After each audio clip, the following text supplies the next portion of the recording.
Bismillahirrahmanirrahim. Today we are going to start tips and tricks to solve multiple choice questions. Obviously this is related to secondary chemistry. तो पास papers के अंदर जो multiple choice आते हैं, ठीक है, तो सिंपल ये कि फाइनल पेपर में हमारे पास 17 मल्टीपल चॉइस होते हैं. हमारे पास जो टाइम अलाउड होता है वो कितना होता है, 20 मिनट्स. 20 मिनट्स में हमें ये 17 मल्टीपल चॉइस करना है. तो यकीनन आप लोग इसकी तैयारी किस तरीके से करते होंगे, जस्ट पढ़ लिया हम लोगों ने. तो कुछ टिप्स एंड ट्रिक्स आपको पता होने चाहिए कि कुछ मल्टीपल चॉइस ऐसे होते हैं कि जो कि रट्टे पे बेस कर रहे होते हैं. आपको वो चीज़ याद ही होनी चाहिए, ठीक है. और कुछ ऐसे होते हैं जिसके लिए आप लोगों ने थ्योरी पढ़ी होती है, और थ्योरी में से कुछ टॉपिक्स होते हैं जहाँ से मल्टीपल चॉइस बन रहे होते हैं. तो वो निकालने का तरीका आप लोगों को आना चाहिए कि कौन सा रूल अप्लाई हो रहा है, किस तरीके से कौन सी टेक्निक या क्या टिप्स लग रही हैं उसके ऊपर, और कौन से ऐसे टॉपिक्स हैं जो कि फिक्स मतलब आपको याद होने चाहिए, वो उन टॉपिक से आ रहे होते हैं, ठीक है. इनिशियल स्टार्ट करते हैं. तो initial starting from multiple choice 1. तो ये octet rule is fulfilled by all noble gases except. Octet rule apply होता है किसके ऊपर भाई, ऑक्टेट रूल एप्लीकेबल होता है अदर देन फर्स्ट शेल, के शेल के अलावा. नियॉन, आर्गॉन, जीनॉन, इन सब पे एप्लीकेबल है ऑक्टेट रूल, जबकि हीलियम, वाइट गैसेज इस पे डुप्लेट रूल एप्लीकेबल है. वजह क्या है, डुप्लेट रूल एप्लीकेबल होता है के शेल के ऊपर, ठीक है. अब सेकंड जो है, the element with atomic number 33 belongs to. अब ये सिंपल, ये चैप्टर नंबर 1 पीरियड टेबल से सवाल है. अब आसान तरीका इसमें ये होता है कि आप इलेक्ट्रॉनिक कॉन्फ़िगरेशन लिखिए 1s2, 2s2, 2p6, 3s2, 3p6, 4s2, और वो लिखने के बाद जहाँ पे इलेक्ट्रॉनिक कॉन्फ़िगरेशन एंड हो रही है 33 जहाँ पर एंड होगा, और वो सब शेल ले लेंगे. अगर एस पे होगी तो वो एस ब्लॉक एलिमेंट होगा, पी पर तो पी ब्लॉक एलिमेंट, डी या एफ पर तो डी या फिर एफ ब्लॉक एलिमेंट होंगे. तो यहाँ सिंपल सी बात है, जब इलेक्ट्रॉनिक कॉन्फ़िगरेशन हम लिखना स्टार्ट करेंगे 33 की, तो उसमें लास्ट सब शेल कौन सा आएगा, P. It means that the atomic number of 33 belongs to P block element. Question number 3, hydrides of group 5 है. अब देखिए आप लोगों ने हाइड्राइड्स पढ़े होंगे, कोलन हाइड्राइड्स. तो ग्रुप 3 से लेकर 7 तक जितने भी हाइड्राइड होते हैं सारे के सारे बिलोंग कर रहे होते हैं कोलन हाइड्राइड में. अब इसमें 4, 5, 6, 7 की नेचर पता करनी होती है. 6 और 7 की नेचर क्या होती है, एसिडिक, और 5 की नेचर क्या होती है हमारे पास, बेसिक. 5 में जिस तरह नाइट्रोजन है, तो नाइट्रोजन रिएक्ट करेगा हाइड्रोजन के साथ अमोनिया बनाएगा, तो अमोनिया की नेचर क्या होती है, बेसिक. तो इसमें सिंपल सी बात है कि hydrides of group 5 are basic in nature. 4 पर, the nucleus of tritium consist of dash. अब देखें हाइड्रोजन के जो आइसोटोप्स हैं, प्रोटियम, ड्यूटियम और ट्रिटियम, इसमें डिफरेंस इस चीज़ का है, डिफरेंस है इसके अंदर सिर्फ और सिर्फ न्यूट्रॉन का. अगर एक न्यूट्रॉन होगा, अगर कोई न्यूट्रॉन नहीं होगा तो प्रोटियम, एक न्यूट्रॉन होगा तो ड्यूटियम, अगर 2 न्यूट्रॉन होंगे तो क्या होगा, ट्राइटियम. इसका मतलब इसका आंसर क्या होगा, सी.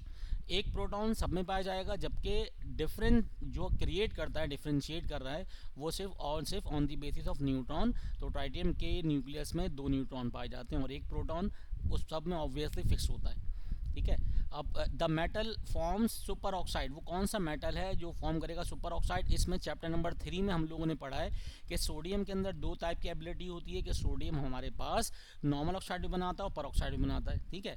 लेकिन सोडियम पोटेशियम जो होता है हमारे पास, ये बना रहा होता है सुपर ऑक्साइड, ठीक है. अगर शुरू से बात कर लेंगे तो यहाँ पर जो एलिमेंट्स हैं वो कौन से सुपर ऑक्साइड फॉर्मेशन कर रहे हैं, ग्रुप 1 के एलिमेंट सुपर ऑक्साइड फॉर्मेशन करते हैं अल्कली, जबकि alkaline earth metal super oxide की फॉर्मेशन नहीं करते, ठीक. अब 5 क्या है, antidote of H2S poisoning is very dilute. Antidote जो होता है H2S पॉइजनिंग का, वो बहुत डाइल्यूट होता है, और उसमें शामिल क्या होगा भाई, क्लोरीन. यानी कि एंटीडॉट, क्लोरीन के एंटीडॉट की पॉइजनिंग को डाइल्यूट करने के लिए हम लोग क्या इस्तेमाल करते हैं, क्लोरीन इस्तेमाल करते हैं. तो ये सिंपल एक ना रट्टे वाली बात है कि अगर आप लोगों ने पैराग्राफ पढ़ा होगा जिसमें H2S पर शॉर्ट नोट आता है, तो H2S की पॉइजनिंग को डाइल्यूशन करने के लिए, डाइल्यूट करने के लिए हम क्लोरीन इस्तेमाल कर रहे होते हैं, ठीक है. अब यहाँ पर नेक्स्ट चलते हैं. Galvanise iron means iron coated with zinc. अब किसी भी एलिमेंट को कोट किया जाए तो हो सकता है इलेक्ट्रोप्लेटिंग वगैरह करवा के हम कोटिंग कर रहे हूँ, या सिंपल नॉर्मल मैनुअल कोटिंग कर रहे हूँ. तो अगर जिंक की कोटिंग करेंगे तो ये कहलाती है गैल्वनाइजिंग, ठीक है. आयरन को अगर गैल्वनाइज किया जा रहा है, इसका मतलब उस पर कोटिंग की जा रही है जिंक. तो ये बहुत ही आसान सी बात है, सिर्फ जिंक अगर कोट करेंगे तो गैल्वनाइजिंग है, अदर देन जिंक वो गैल्वनाइजिंग नहीं है, ठीक है. तो the product of heating boric oxide to 140 degree Celsius. अब देखिए यहाँ पर बोरिक ऑक्साइड की हीटिंग इफेक्ट 3 होंगे, 100, 140, बोरिक एसिड यहाँ पर 3 होंगे, 100, 140 एंड 240. तो 100 के बाद 140 पूछा गया हमारे पास, यहाँ पर क्या है भाई, ये यहाँ पर है पायरोबोरिक एसिड.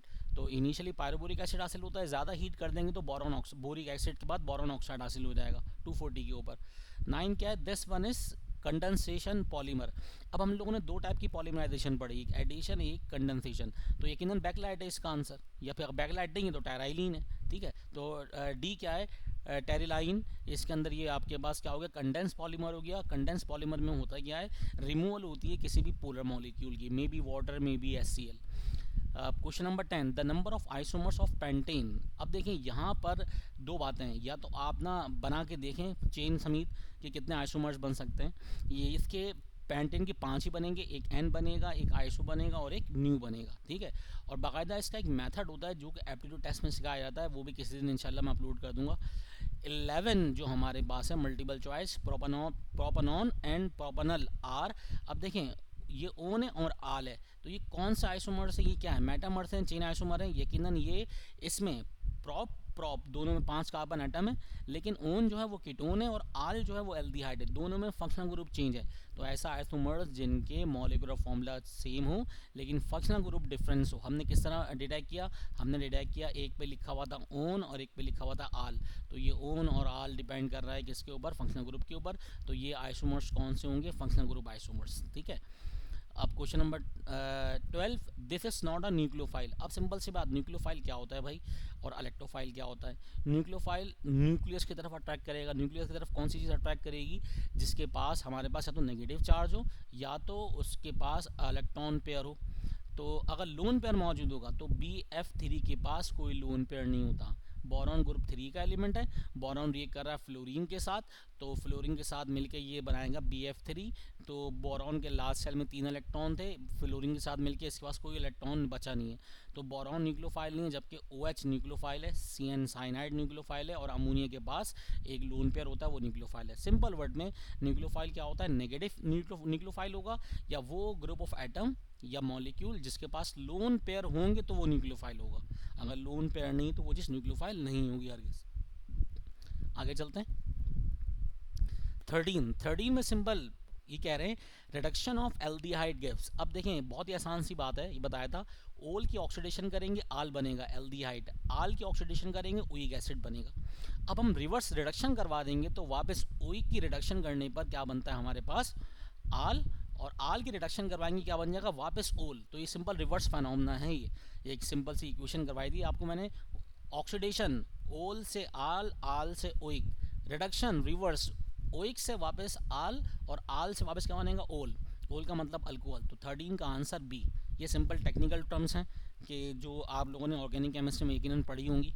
अब इसके बाद क्वेश्चन नंबर 14 जो है वो मल्टीपल चॉइस क्या है, hybridisation in the carbon atom of carbonyl group is of this type. अब कौन सी में हाइब्रिडाइजेशन है, कार्बोनाइल ग्रुप क्या होता है, कार्बोनाइल ग्रुप के अंदर कार्बन और ऑक्सीजन के दरमियान डबल बॉन्ड होता है। अगर सारे के सारे सिंगल बॉन्ड होंगे तो sp3 हाइब्रिडाइजेशन, एक भी अगर डबल बॉन्ड आ गया तो sp2 हाइब्रिडाइजेशन, और अगर एक भी ट्रिपल बॉन्ड होगा तो sp हाइब्रिडाइजेशन। ठीक है, तो सिंपल इसका आंसर sp2 होगा, दो जगह लिखा हुआ है बिल्समेंटिंग है ये, फिलहाल sp2 इसका आंसर है। अब कुछ कंपाउंड्स के प्रैक्टिकल के लिहाज से आप लोगों ने कलर्स पढ़े होंगे या फिर colour formation D block element में देखी होगी। जो ग्रीन कलर होता है गिलास को किससे देते हैं हम भाई, देखें कोबाल्ट का होता है पिंक, मैग्नीज का होता है बफाइट, कॉपर का ज़्यादातर क्या होता है कि इसके अंदर या तो अगर कॉपर सल्फेट है तो वो आएगा ब्लू के अंदर, या कॉपर ऑक्साइड है तो रेडिश में चले जाएगा। तो क्रोमियम का कलर होता है डार्क ग्रीन। ठीक है, निकल का होता है शार्प ग्रीन और फेरस का होता है पैरेट ग्रीन। तो जो सिंपल ये आपसे कलर पूछा गया, ना इसमें निकल है और ना ही इसके अंदर हमारे पास आयरन है, फेरस है, तो क्रोमियम प्रोड्यूस करता है डार्क कलर किसमें, गिलास के अंदर। रिकेट्स, अब ये आप लोग को याद होना चाहिए, rickets is cause by the deficiency of dash vitamin, vitamin D यकीनन। ठीक है, विटामिन डी जो होता है अगर उसकी डेफिशिएंसी हो जाएगी रिकेट्स हो जाएंगे, हड्डियाँ वगैरह कमज़ोर हो जाती हैं उससे और दांत वगैरह भी सॉफ्ट हो जाते हैं। तो milk sugar is also called lactose, ये सिंपल रटने वाला आंसर है, जिसको याद होगा याद है। ठीक है, इसमें कोई टेक्निकल टर्म इन्वॉल्व नहीं हो रही है। हाँ, क्वेश्चन नंबर 18 जो है हमारे पास यहाँ टेक्निकल टर्म इन्वॉल्व हो रही है। The element belong to group 5A and third period has the dash atomic number. अब देखिए यहाँ पर सिंपल क्या है, ग्रुप 5A का मतलब क्या है कि ये लास्ट सेल में कितने 5 इलेक्ट्रॉन, और थर्ड पीरियड है इसका मतलब थर्ड तक हमें कॉन्फ़िगरेशन लेके आनी है। ठीक है। हमें फॉर एग्जांपल यहाँ पर 5A अगर इलेक्ट्रॉनिक कॉन्फिगरेशन लिखें, लास्ट सेल में 5 इलेक्ट्रॉन है और वो थर्ड पीरियड से बिलोंग कर रहा है, तो थर्ड पीरियड में यहाँ पर उसका एटॉमिक नंबर कितना होगा 15। अब 15 कैसे देखें, आसान तरीका ये है कि इसमें सबसे हाईएस्ट एटॉमिक नंबर जो है 23, उसके इलेक्ट्रॉनिक कॉन्फिगरेशन लिख लें। सबकी लिखने की, चारों लिखने की ज़रूरत नहीं है, सबसे हाईएस्ट एटॉमिक नंबर की इलेक्ट्रॉनिक कॉन्फिगरेशन लिख दें 23 की। आई थिंक 4s2 तक 20 होता है और 3d3 तक क्या हो जाएगा हमारे पास, 3d3 तक हो जाएगा ये 23। तो 4s2 20 के बाद सही है। तो यहाँ पर जैसे ही हम लोग देखेंगे एटॉमिक नंबर कहाँ पर, थर्ड पीरियड, तो जहाँ पर थर्ड आ रहा होगा हम देख लेंगे या तो वो एटॉमिक नंबर 7 के अंदर लास्ट सेल में 5 इलेक्ट्रॉन आने चाहिए। ठीक है, लास्ट सेल में 5 इलेक्ट्रॉन किसके लिए आ गए, 15 के लिए। तो जस्ट ये ख्याल रखना चाहिए कि अगर आप लोगों को एटॉमिक नंबर मालूम करना है तो कोई मसला नहीं है। एटॉमिक नंबर निकालने का आसान तरीका सिंपल ये होगा कि जितने भी हमें आंसर गिवन हैं उन सब में हाईएस्ट एटॉमिक नंबर की इलेक्ट्रॉनिक कॉन्फिगरेशन को लेकर चले जाएँ 23 तक। उसका 23 देख लें कि भाई लास्ट सेल में 5 इलेक्ट्रॉन आ रहे हैं, 15 इसमें 5 आ रहे हैं, 13 में 5 आ रहे हैं, 7 में 5 आ रहे हैं। जिसमें लास्ट सेल में 5 इलेक्ट्रॉन होंगे और हाईएस्ट जो कोफिशिएंट होगा वो थर्ड होगा, तो वो क्या होगा, वो एटॉमिक नंबर आ जाएगा हमारे पास। सिंपल 15 आ गया। 19 the number of neutrons in protium. Protium में यकीनन अब देखें ना भाई एटॉमिक नंबर या फिर हमारे पास आइसोटोप्स का ये दोबारा मल्टीपल चॉइस पूछ लिया गया है। तो इस टाइप के मल्टीपल चॉइस एक खास टॉपिक से बन रहे होते हैं। वो टॉपिक खुद ब खुद जब आप ये पास पेपर सॉल्व करेंगे आपको अंदाज़ा हो जाएगा कौन सा टॉपिक मल्टीपल चॉइस के लिए इंपॉर्टेंट है। प्रोटियम में कोई न्यूट्रॉन नहीं होता। This has the minimum hydration energy. देखें आसान सी बात, top to bottom hydration energy decrease होती है। ठीक है, left to right hydration energy क्या होगी, इंक्रीज।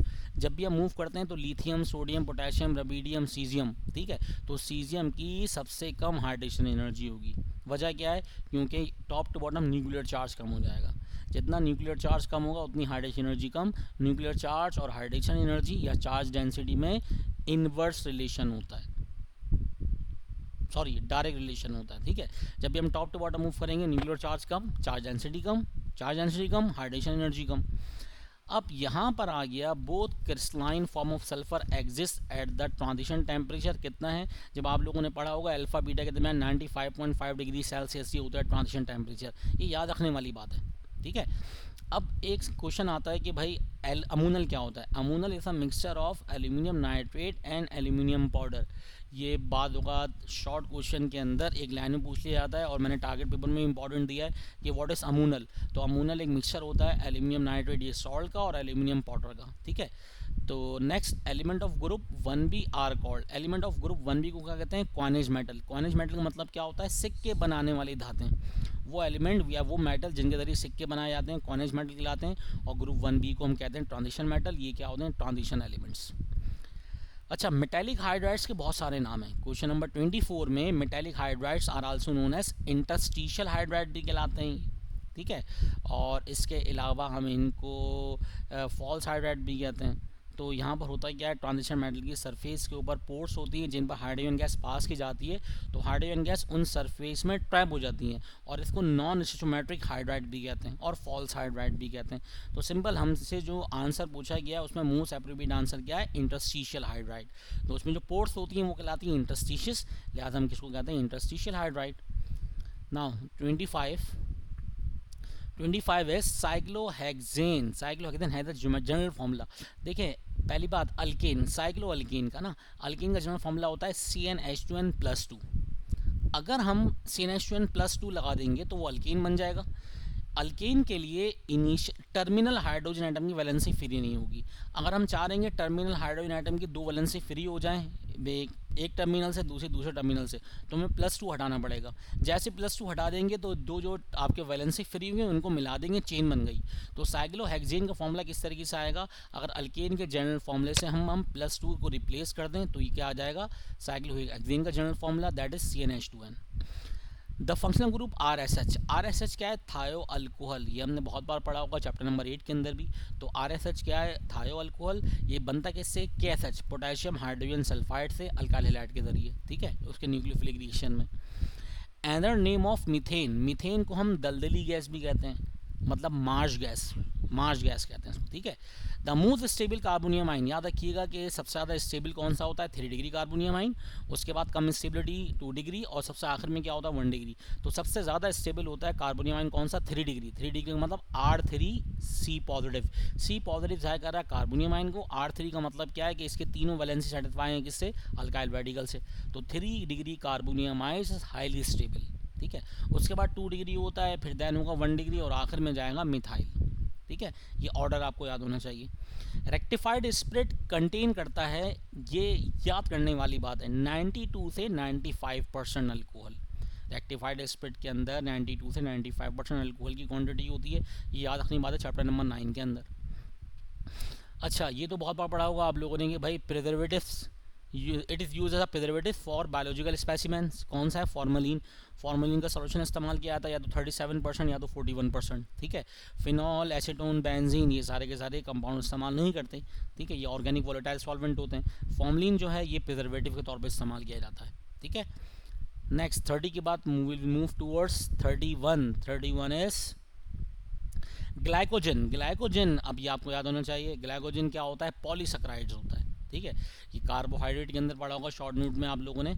इसी तरह आगे हम पढ़ते हैं विटामिन। विटामिन के अंदर क्या है, सिट्रस फूड के अंदर सबसे ज़्यादा इंपॉर्टेंट सोर्स ऑफ विटामिन क्या होता है, विटामिन सी। तो अगर आपने चैप्टर पढ़ा है बहुत आसानी इसकी बात याद होगा ये।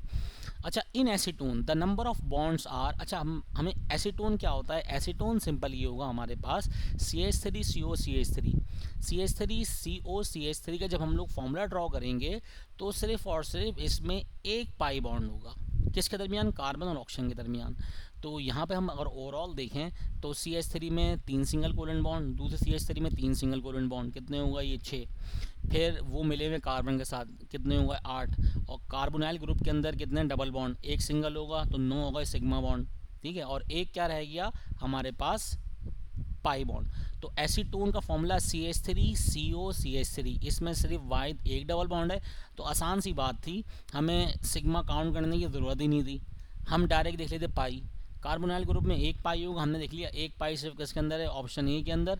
तो यकीनन 9 sigma and 1 pi is the correct answer of bond present in acetone, ठीक है।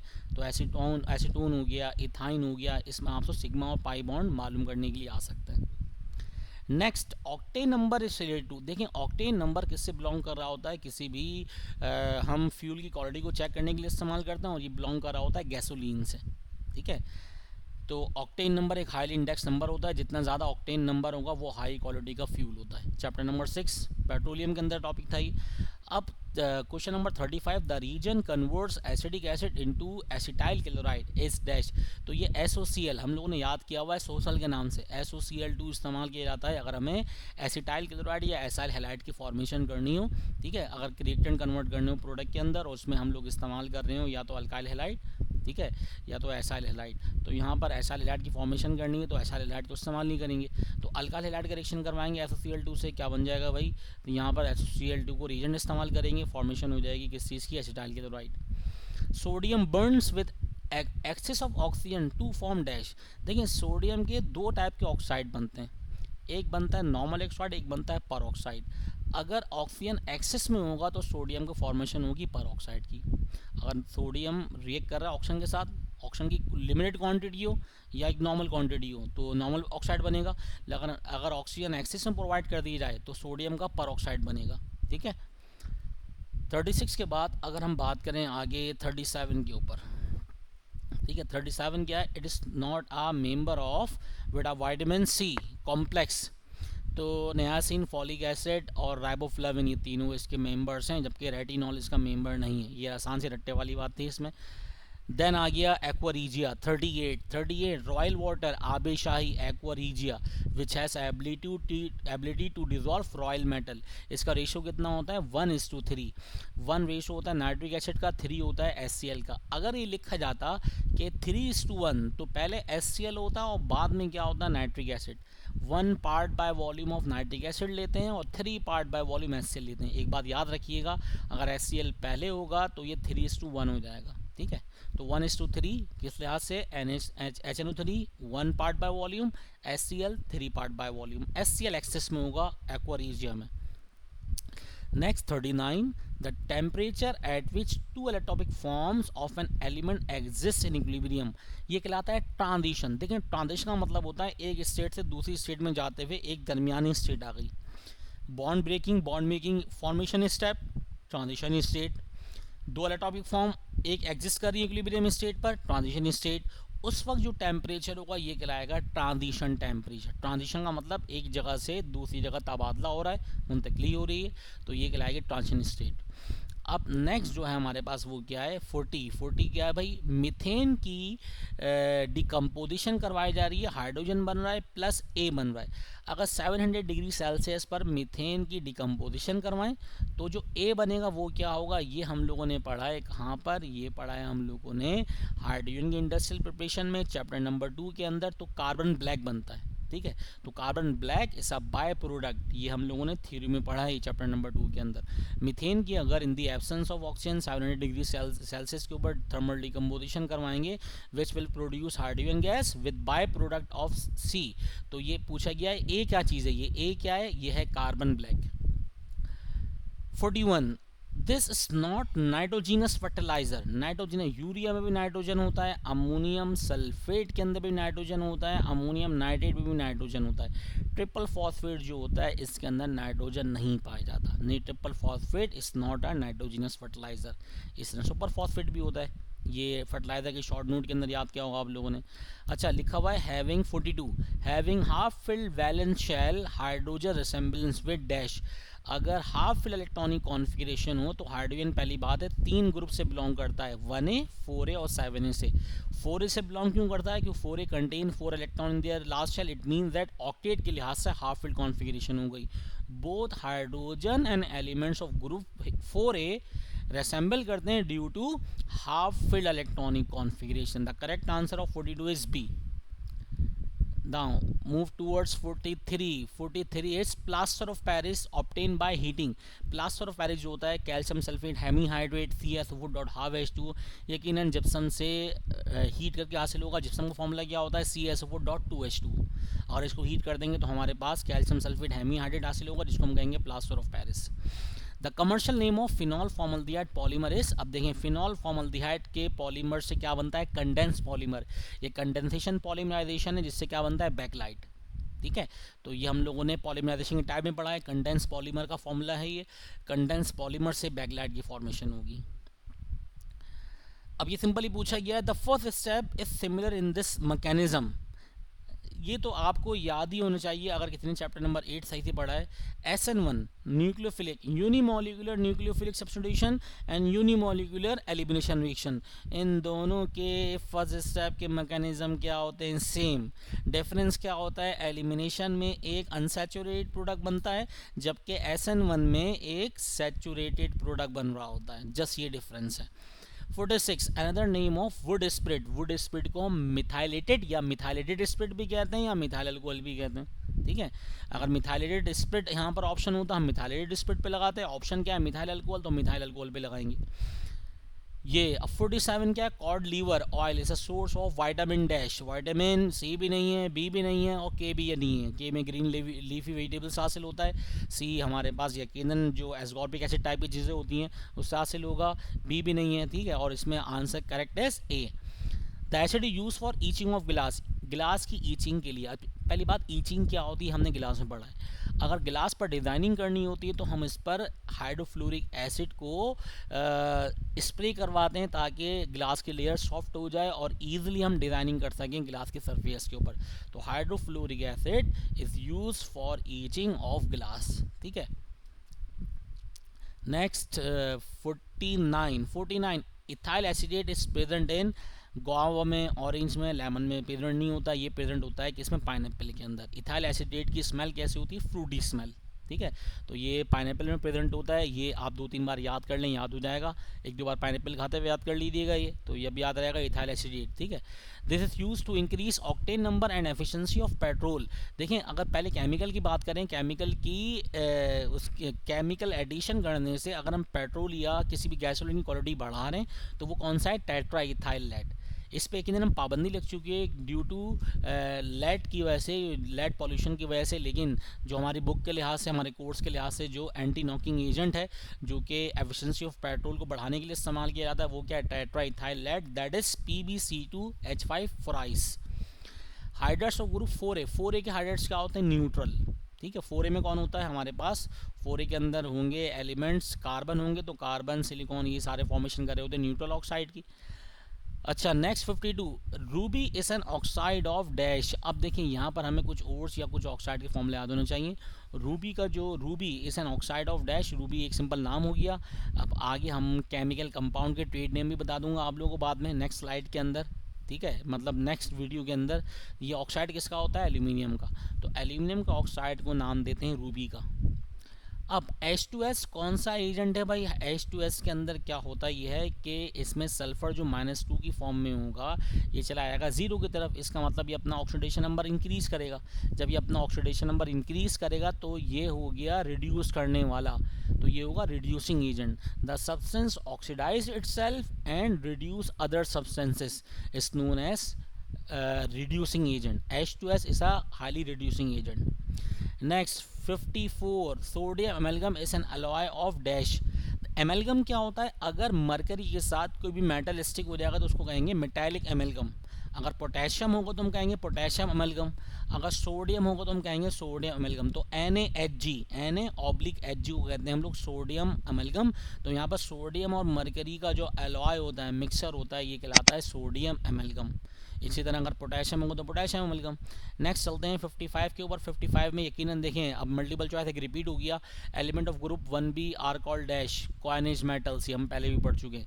इसी तरीके से रोम्बिक और मोनोक्लिनिक सल्फर, वही बात हो गई कि अल्फा बीटा सल्फर, इनका ट्रांजिशन टेम्परेचर कितना होता है 95.5 डिग्री सेल्सियस, ये पहले भी पढ़ चुके हैं। जब 20 ईयर्स रिपीट करेंगे देखेंगे कुछ मल्टीपल चॉइस तो रिपीट भी हो जाएंगे और कुछ की टॉपिक्स जो होंगे उसी टॉपिक से आ रहा होगा, जस्ट उसके अंदर वेरिएशन होगी। ठीक है, stainless steel is an alloy of dash iron, chromium और निकल, इन तीनों की परसेंटेजेस होती हैं। ठीक है, डिपेंड कर रहा होता है, 3 टाइप के स्टेनलेस स्टील होते हैं जिसके अंदर आयरन, क्रोमियम और निकल की परसेंटेजेस वेरी कर रही होती हैं। ठीक, next 58, this is a natural polymer, PVC, टेराइलिन और नायलॉन, ये नेचुरल पॉलीमर नहीं है, मेन मेड है, इनको बनाया गया, सिंथेसाइज किया गया, जबकि सेलुलोज क्या है हमारे पास natural polymer. The number of monosaccharide unit in oligosaccharides is 2 to 10 carbons होते हैं इसके अंदर। ठीक है, number 2 to 10 monosaccharide, number of monosaccharide units in oligo के अंदर 2 से लेकर 10 होते हैं मोनोसैकेराइड्स। ठीक, हाइपो इज यूज्ड एज, ये हमने पढ़ा होगा फोटोग्राफी के अंदर, जो फोटोग्राफी के अंदर हम लोग इस्तेमाल करते हैं हाइपो Na2S2O3.5H2O, ऐसा फिक्सर। डेवलपर के तौर पर इस्तेमाल करते हैं पायरोगैलोल या हाइड्रोकिनोन, ये टॉपिक में से आया है फोटोग्राफी के। ठीक है, तो याद होना चाहिए हाइपो फिक्सर इस्तेमाल किया जाता है और डेवलपर हाइड्रोकिनोन या फिर पायरोगैलोल होता है।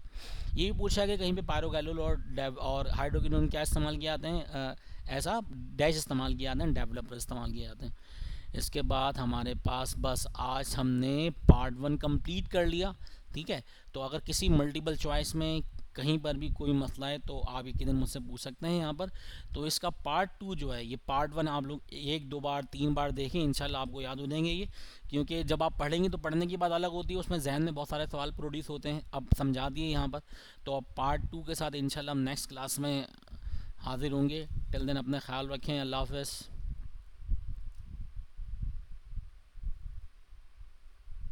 अगर आपको हमारी ये वीडियो पसंद आई तो हमारे पेज को लाइक, कमेंट, शेयर और सब्सक्राइब करना मत भूलिएगा।